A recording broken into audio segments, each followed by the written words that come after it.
Hello friends, ಇವತ್ತು ನಮ್ಮ kitchen ಚಾನಲಲ್ಲಿ ಡ್ರೈ ಶಾರ್ಕ್ ಫಿಶನ್ನು ಯಾವ ರೀತಿ ಸಾರು ಮಾಡೋದು ಅಂತ ನೋಡೋಣ. ಇಲ್ಲಿ ನಾನು ಒಂದು ಒಣಗಿರುವಂಥ ಶಾರ್ಕ್ ಫಿಶ್ ತಗೊಂಡಿದ್ದೇನೆ ಫ್ರೆಂಡ್ಸ್. ಇದನ್ನೊಂದು 3-4 ತಾಸು ತಣ್ಣೀರಲ್ಲಿ ನೆನೆ ಹಾಕೋದಕ್ಕೆ ಇಟ್ಟಿದ್ದೇನೆ. ಯಾಕಂದರೆ ಅದನ್ನು ಸಣ್ಣ ಸಣ್ಣ ಪೀಸಾಗಿ ಕಟ್ ಮಾಡಬೇಕಂದ್ರೆ ನೀವು ಒಂದು 3-4 ಗಂಟೆ ಆದರೂ ತಣ್ಣೀರಿನಲ್ಲಿ ನೆನೆ ಹಾಕಬೇಕು ಫ್ರೆಂಡ್ಸ್. ಅಷ್ಟೇ ಅಲ್ಲ, ಅದರಲ್ಲಿ ಒಂದು ಸ್ವಲ್ಪ ಉಪ್ಪಿನಂಶ ಇರೋದರಿಂದ ಅದು ಕೂಡ ಬಿಡಬೇಕು. ಅದಕ್ಕೋಸ್ಕರ ಒಂದು 4 ತಾಸಾದರೂ ನೀವು ಈ ನೀರಿನಲ್ಲಿ ನೆನೆ ಹಾಕಬೇಕು ಫ್ರೆಂಡ್ಸ್. ಆಮೇಲೆ 4 ತಾಸು ಆದಮೇಲೆ ಫ್ರೆಂಡ್ಸ್ ನಾನು ಇದನ್ನು ಈ ರೀತಿ ಸಣ್ಣ ಸಣ್ಣ ಪೀಸ್ಗಳಾಗಿ ಕಟ್ ಮಾಡಿಟ್ಕೊಂಡಿದ್ದೇನೆ. ಈಗ ಮತ್ತೊಂದು ಸಲ ಇದನ್ನು ತಣ್ಣೀರಲ್ಲಿ ಹಾಕ್ಕೊತಿದ್ದೇನೆ ಫ್ರೆಂಡ್ಸ್. ಯಾಕಂದರೆ ಅದರಲ್ಲಿ ಉಪ್ಪಿನಂಶ ಭಾಳ ಇದೆ, ಅದನ್ನು ಸ್ವಲ್ಪ ಬಿಡಲಿ ಅಂತ. ಮತ್ತು ಒಂದು ಸಲ ನಾನು ಮಸಾಲ ರೆಡಿ ಆಗೋವರೆಗೆ ಅದನ್ನೀಗ ತಣ್ಣೀರಿನಲ್ಲಿ ಹಾಕ್ಕೊತಿದ್ದೇನೆ. ಈಗ ಇದಕ್ಕೆ ಬೇಕಾಗಿರುವಂಥ ಒಂದು ಮಸಾಲ ರೆಡಿ ಮಾಡ್ಕೊಳ್ಳೋಣ. 1-2 ಚಮಚ ಎಣ್ಣೆ ಹಾಕ್ಕೊಂಡಿದ್ದೇನೆ ಫ್ರೆಂಡ್ಸ್. 1-2 ಚಮಚ ಎಣ್ಣೆ ಹಾಕ್ಕೊಂಡ್ಮೇಲೆ ಒಂದು 6-8 ಬ್ಯಾಡಗಿ ಮೆಣಸಿನ್ಕಾಯಿ, ಅದಕ್ಕೆ ಒಂದು 4 ಗಿಡ್ಡ ಮೆಣಸು ಕೂಡ ಹಾಕ್ಕೊಂಡಿದ್ದೇನೆ ಫ್ರೆಂಡ್ಸ್. ಗಿಡ್ಡ ಮೆಣಸು ಆಪ್ಷನಲ್, ಒಂದು ಸ್ವಲ್ಪ ಕಲರ್ ಚೇಂಜ್ ಬರಲಿ ಅಂತ ನಾನು ಹಾಕ್ಕೊಂಡಿದ್ದೇನೆ. ಮತ್ತೊಂದು ಸ್ವಲ್ಪ ಗಿಡ್ಡ ಮೆಣಸು ಒಂದು ಸ್ವಲ್ಪ ಸ್ಪೈಸಿ ಇರುತ್ತೆ ಫ್ರೆಂಡ್ಸ್. ಈಗ ಇದನ್ನೆಲ್ಲ ಒಂದು ಸಲ ಎಣ್ಣೆಯಲ್ಲಿ ಸಣ್ಣ ಉರಿಯಲ್ಲಿಟ್ಟು ಗ್ಯಾಸನ್ನು ಫ್ರೈ ಮಾಡ್ಕೋಬೇಕು. ಈಗ ನಾನು ಇದಕ್ಕೆ 1-2 ಚಮಚ ಕೊತ್ತಂಬರಿ ಬೀಜ, ಒಂದು ಅರ್ಧ ಚಮಚದಷ್ಟು ಜೀರಿಗೆ ಮತ್ತು ಒಂದು 8-10 ಮೆಂತ್ಯಕಾಳನ್ನು ಹಾಕ್ಕೊತಿದ್ದೇನೆ. ಮೆಂತ್ಯಕಾಳನ್ನು ಭಾಳ ಹಾಕೋಬೇಡಿ, ಯಾಕಂದರೆ ಕಹಿ ಬಂದುಬಿಡ್ಬೋದು ಫ್ರೆಂಡ್ಸ್. ಈಗ ಇದನ್ನೆಲ್ಲ ಒಂದು ಸಲ ನಾವು ಎಣ್ಣೆಯಲ್ಲಿ ಫ್ರೈ ಮಾಡ್ಕೋಬೇಕು. ಯಾಕಂದರೆ ಮಸಾಲ ಪದಾರ್ಥ ಗಮ್ ಅನ್ನೋವರೆಗೆ ನಾವು ಎಣ್ಣೆಯಲ್ಲಿ ಫ್ರೈ ಮಾಡ್ಕೊಳ್ಳೋಣ ಫ್ರೆಂಡ್ಸ್. ನಮ್ಮ ಕಿಚನ್ ಚಾನಲನ್ನು ಯಾರಾದರೂ ಹೊಸೊಬ್ಬರು ನೋಡಿದರೆ ಈ ಚಾನಲನ್ನು ಸಬ್ಸ್ಕ್ರೈಬ್ ಮಾಡ್ಕೊಳ್ಳಿ. ಬೆಲ್ಲೈಕನ್ ಆಲ್ ಸೆಟ್ ಮಾಡಿದರೆ ನಾನು ಮಾಡೋ ವಿಡಿಯೋ ನಿಮಗೆ ನೋಟಿಫಿಕೇಷನಲ್ಲಿ ಬಂದುಬಿಡುತ್ತೆ. ಈಗ ಒಂದು ಸಣ್ಣ ಲಿಂಬೆಹಣ್ಣಿನ ಗಾತ್ರದಷ್ಟು ಹುಣಸೆಹಣ್ಣು ಮತ್ತು ಅರ್ಧ ಗೆಡ್ಡೆ ಬೆಳ್ಳುಳ್ಳಿನೂ ಹಾಕ್ಕೊಂಡು ಅದನ್ನು ಕೂಡ ಇದರಲ್ಲಿ ಒಂದು ಸ್ವಲ್ಪ ಬಿಸಿ ಮಾಡ್ತಿದ್ದೇನೆ ಫ್ರೆಂಡ್ಸ್. ನಿಮಗೇನಾದರೂ ನಾನು ಮಾಡೋ ವಿಡಿಯೋ ಇಷ್ಟ ಆದರೆ ಲೈಕ್ ಮಾಡಿ, ಶೇರ್ ಮಾಡಿ, ಆದಷ್ಟು ನಮ್ಮ ಚಾನಲನ್ನು ಸಪೋರ್ಟ್ ಮಾಡಿ ಫ್ರೆಂಡ್ಸ್. ಈಗ ಇಷ್ಟು ಮಸಾಲ ಪದಾರ್ಥ ಫ್ರೈ ಆದರೆ ಸಾಕು. ಗ್ಯಾಸ್ ಆಫ್ ಆದಮೇಲೆ ಫ್ರೆಂಡ್ಸ್ ನಾನು ಇದಕ್ಕೆ ಅರ್ಧ ಹೋಳು ತೆಂಗಿನಕಾಯನ್ನು ಇದಕ್ಕೆ ಹಾಕ್ಕೊತಿದ್ದೇನೆ ಫ್ರೆಂಡ್ಸ್. ಅದನ್ನೇನು ನಾನು ಉರಿಯಲ್ಲಿ ಫ್ರೈ ಮಾಡ್ಕೊತಿಲ್ಲ.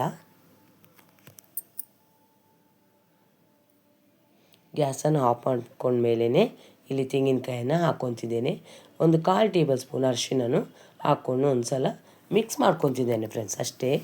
ಇದು ತಣ್ಣಗಾದಮೇಲೆ ಮಿಕ್ಸಿ ಜಾರಲ್ಲಿ ಹಾಕಿದ್ದನ್ನು ನಾವು ನೈಸಾಗಿ ರುಬ್ಕೋಬೇಕು. ಸಾಮಾನ್ಯವಾಗಿ ಒಣ ಮೀನಿರ್ಬೋದು ಅಥವಾ ಉಪ್ಪಿನ ಮೀನಿರ್ಬೋದು ಸಾರು ಮಾಡಿದರೆ ತುಂಬ ರುಚಿಯಾಗಿರುತ್ತೆ ಫ್ರೆಂಡ್ಸ್. ಈಗ ಮಸಾಲ ಪದಾರ್ಥ ಈ ರೀತಿ ನೈಸಾಗಿ ರುಬ್ಕೋಬೇಕು. ಆದರೆ ಇದಕ್ಕೆ ಭಾಳ ನೀರನ್ನು ಹಾಕ್ಕೋಬೇಡಿ ಫ್ರೆಂಡ್ಸ್. ಇದಕ್ಕೆ ನಾನು ಗಿಡ್ಡ ಮೆಣಸು ಹಾಕಿರೋದರಿಂದ ಈ ರೀತಿ ಸ್ವಲ್ಪ ಕಲರ್ ಚೇಂಜ್ ಆಗಿದೆ ಫ್ರೆಂಡ್ಸ್. ಭಾಳ ನೀರು ಮಾಡಿಕೊಂಡ್ರೆ ಸಾರು ರುಚಿಯಾಗಿರೋದಿಲ್ಲ. ಅದಕ್ಕೊಂದು ಸ್ವಲ್ಪ ಇದಕ್ಕೆ ಒಂದು ಸ್ವಲ್ಪ ಗ್ರೇವಿ ಗಟ್ಟಿ ಇರಬೇಕು. ಅದಕ್ಕೋಸ್ಕರ ಒಂದು 1.5 ಗ್ಲಾಸ್ ಅಷ್ಟೇ ನೀರನ್ನು ಹಾಕ್ಕೋಬೇಕು ಫ್ರೆಂಡ್ಸ್.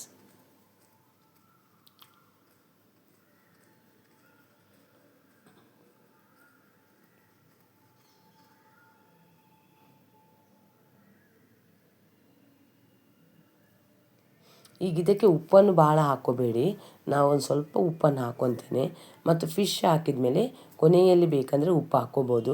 ಈಗ ಸಾರು ಒಂದು ಕುದಿ ಬರುವವರೆಗೆ ನಾವು ಇದನ್ನು ಕುದಿಸ್ಕೋಬೇಕು. ಈಗ ಇಲ್ಲಿ ನೀವು ವಿಡಿಯೋದಲ್ಲಿ ನೋಡ್ತಿದ್ದೀರಿ ಫ್ರೆಂಡ್ಸ್, ಹುಣಸೆ ಹಣ್ಣು ಬದಲು ನೀವು ಟೊಮೆಟೊ ಹಣ್ಣು ಹಾಕ್ಕೋಬೋದು.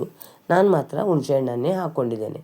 ಈಗ ಸಾರು ಒಂದು ಕುದಿ ಬಂದ ಮೇಲೆ ಈಗ ಇದಕ್ಕೆ ನಾನು ನೀರಲ್ಲಿ ನೆನೆಸಿರುವಂಥ ಒಣ ಮೀನನ್ನು ಇದಕ್ಕೆ ಹಾಕ್ಕೊತೇನೆ. ಸಣ್ಣ ಸಣ್ಣ ಪೀಸ್ ಮಾಡಿಕೊಂಡ್ರೆ ಬೇಗನೆ ಬೆಂದು ಬಿಡುತ್ತೆ ಫ್ರೆಂಡ್ಸ್ ಮತ್ತು ತುಂಬ ರುಚಿಯಾಗಿರುತ್ತೆ. ಈ ರೀತಿ ಮೀನು ಹಾಕಿದ ಮೇಲೆ ಒಂದು 5 ನಿಮಿಷ ಇದನ್ನು ಸಣ್ಣ ಉರಿಯಲ್ಲಿ ಕುದಿಸ್ಕೋಬೇಕು. ಯಾಕಂದರೆ ಮೀನಲ್ಲಿರುವಂಥ ಉಪ್ಪಿನಂಶ ಬಿಡಬೇಕಂತ ಗ್ಯಾಸನ್ನು ಸಣ್ಣ ಉರಿಯಲ್ಲಿಟ್ಟು ಒಂದು 5 ನಿಮಿಷ ಮುಚ್ಚಳ ಮುಚ್ಚಿ ಬಿಡ್ತಿದ್ದೇನೆ ಫ್ರೆಂಡ್ಸ್. ಒಂದು 5 ನಿಮಿಷ ಆಗಿದೆ ಫ್ರೆಂಡ್ಸ್. ನಿಮಗೆ ವಿಡಿಯೋದಲ್ಲಿ ತೆಗೆದು ತೋರಿಸಿದ್ದೇನೆ ನಾನು. ಅದನ್ನು ನೀರಲ್ಲೂ ನೆನೆಸಿರುವುದರಿಂದ ಮೀನು ಸ್ವಲ್ಪ ಮೆತ್ತಗಾಗಿರುತ್ತೆ, ಆದ್ದರಿಂದ ಬೇಗನೆ ಬೆಂದು ಬಿಡುತ್ತೆ ಫ್ರೆಂಡ್ಸ್. ಈಗ ಬೇಕಾದರೆ ನೀವು ಒಂದು ಸಲ ಉಪ್ಪು ಕಡಿಮೆ ಆಗಿದ್ದರೆ ಒಂದು ಸ್ವಲ್ಪ ಉಪ್ಪನ್ನು ಹಾಕ್ಕೋಬೋದು.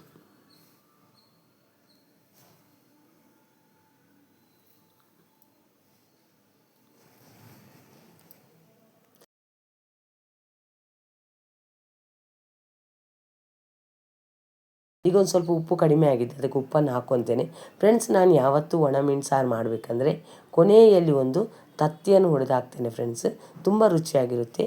ಈ ತತ್ತಿಯನ್ನು ಹಾಕಿದ ಮೇಲೆ ಚೆನ್ನಾಗಿ ಮಿಕ್ಸ್ ಮಾಡಬೇಕು, ತುಂಬ ರುಚಿಯಾಗಿರುತ್ತೆ. ಮತ್ತು ನೀವು ಒಂದ್ಸಲ ಈ ಮೆಥಡಲ್ಲಿ ಒಣಮೀನು ಸಾರು ಮಾಡಿ ಯಾವ ರೀತಿ ಬಂತು ಅಂತ ನನಗೆ ಕಮೆಂಟ್ ಸೆಕ್ಷನಲ್ಲಿ ತಿಳಿಸಿ. ತತ್ತಿ ಹಾಕಿದ ಮೇಲೆ ಭಾಳ ಹೊತ್ತೇನು ಕುದಿಸ್ಬೇಕಂತ ಇಲ್ಲ ಫ್ರೆಂಡ್ಸ್, ತತ್ತಿ ಬೆಂದರೆ ಸಾಕು. ಫ್ರೆಂಡ್ಸ್, ಇದೇನಾದರೂ ಇಷ್ಟ ಆದರೆ ಲೈಕ್ ಮಾಡೋದನ್ನು ಮಾತ್ರ ಮರಿಬೇಡಿ.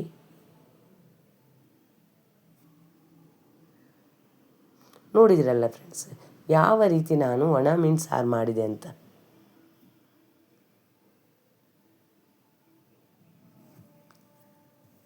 ಈ ವಿಡಿಯೋನ ನೀವು ನೋಡಿದ್ದಕ್ಕೆ ನಿಮಗೂ ತುಂಬ ಧನ್ಯವಾದಗಳು ಫ್ರೆಂಡ್ಸ್.